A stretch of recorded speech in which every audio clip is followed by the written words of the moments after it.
गोरखा हित सर्वोपरि। सब्सक्राइब करें और गोरखा आवाज को मजबूत बनाएं। दार्जिलिंग लोकसभा से भारतीय जनता पार्टी के सांसद राजू बिष्ट ने आज अपने विधानसभा क्षेत्र फांसीदेवा के बिनियाबारी मंडल में 375 परिवारों के भारतीय जनता पार्टी में शामिल होने के कार्यक्रम में शिरकत की एवं उन्होंने कहा कि उन्हें पूरी आशा है कि साल 2021 में विधानसभा चुनावों के दौरान बंगाल में सत्ता परिवर्तन होकर रहेगा। मोदी जी के नेतृत्व में देश भी सुरक्षित है, देश का किसान, गांव, गरीब, श्रमिक सब सुरक्षित है। लेकिन आज पश्चिम बंगाल सुरक्षित नहीं है और अगर पश्चिम बंगाल में 2021 में हम चूक गए, मैं बता रहा हूं ये ग्रेटर बांग्लादेश बन जाएगा। हम सब ने, वैसे मैं जानता हूं आप सबने मन बना रखा है, इसीलिए ये हमारा फर्ज है, हमारा धर्म है कि जो एक व्यक्ति दिन रात 24 में से 18, 19, 20 घंटे तक हमारे लिए सोचता है और काम करता है, हम उसकी ताकत और उसकी शक्ति को बढ़ाने में मदद करें। आज मोदी जी का अपना कोई परिवार नहीं है, ये पूरे देश को अपना घर मानते हैं और हम सबको अपना परिवार का साथी मानते हैं। जो व्यक्ति दिन रात हमारे लिए इतनी मेहनत से लगा रहता है, अब हमारी भी ये जिम्मेदारी बनती है कि ऐसे लोगों को हम आगे बढ़ाएं।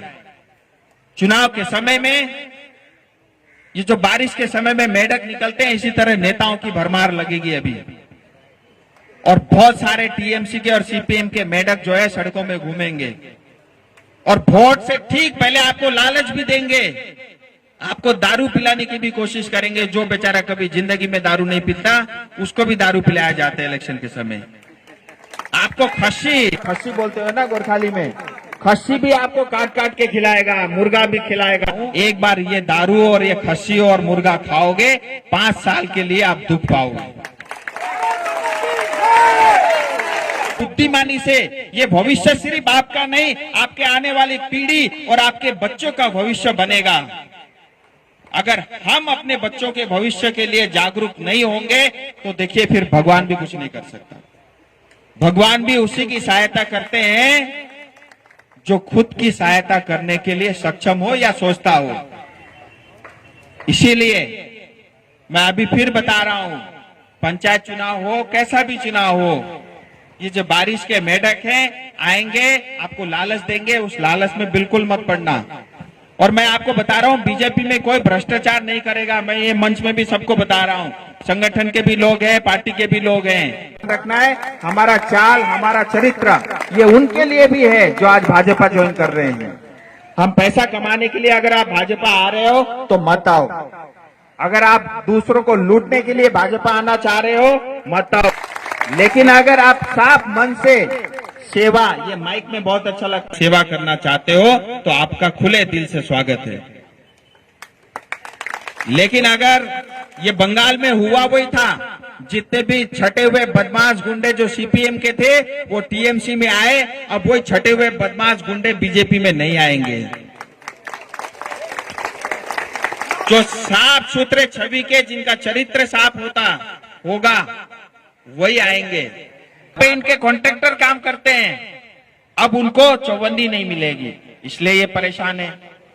वहां पे उनका सिंडिकेट राज चलता है, क्योंकि ट्रक आती है जाती है, वहां पैसे लूटने का काम करते हैं। यहाँ पे भी पानी टंकी में मैंने सुना हर एक ट्रक से एंट्री और एग्जिट में 500-500 रुपए लेते हैं। मैं छोड़ूंगा नहीं।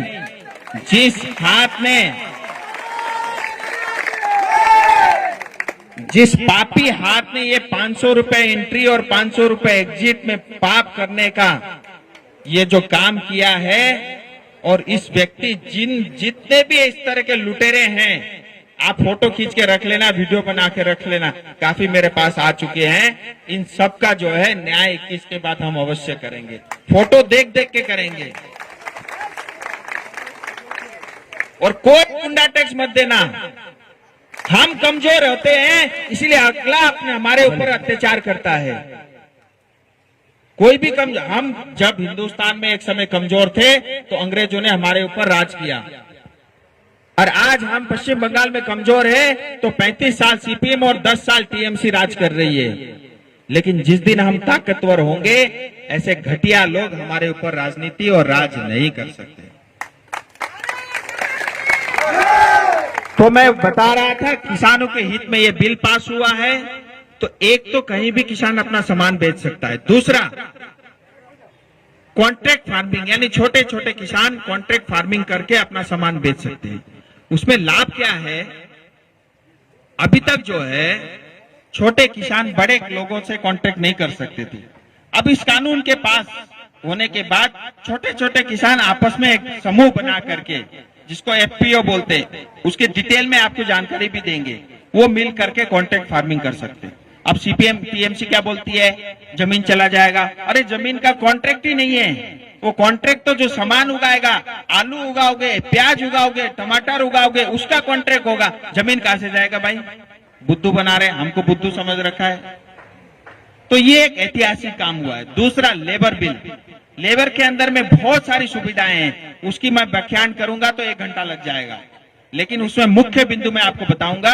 अब हर एक चाय बागान के श्रमिकों को 2 महीने बाद कम से कम 300 रुपया जो है मिनिमम वेज प्रतिदिन मिलेगा। हर एक चाय बागान, सिंखोना बागान जो पहाड़ में है, वहां पे काम करने वाले श्रमिक, और कहीं भी श्रमिक काम करते हो, ऑर्गेनाइज हो, अनऑर्गेनाइज हो, कॉन्ट्रैक्टर में हो, कहीं भी काम करने वाले श्रमिक हो, अब उस सबको ग्रेच्युटी मिलेगा, सबको पीएफ मिलेगा, सबको समय पे सैलरी मिलेगा, महिला और पुरुष को सबको समान सैलरी मिलेगा।